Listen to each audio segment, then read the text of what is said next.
මේ යසෝදරා උත්තමාවියට පානක් පියන්නත් පිනක් තියෙන්න ඕන. මලක් පුදන්නත් පිනක් තියෙන්න ඕන.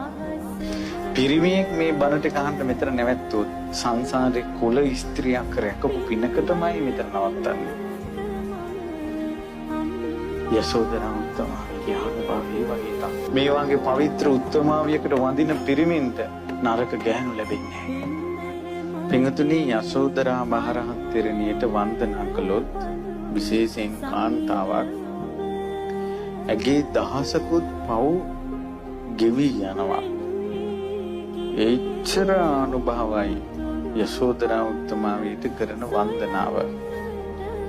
සාමාන්‍යයෙන් මේ යසෝදරා රහත් තෙරණියට වන්දනා කරන්න හැමෝටම අවස්ථාව දෙන්නේ නැහැ. ගොඩාක් අයට මේ අවස්ථාව මග හැරෙනවා.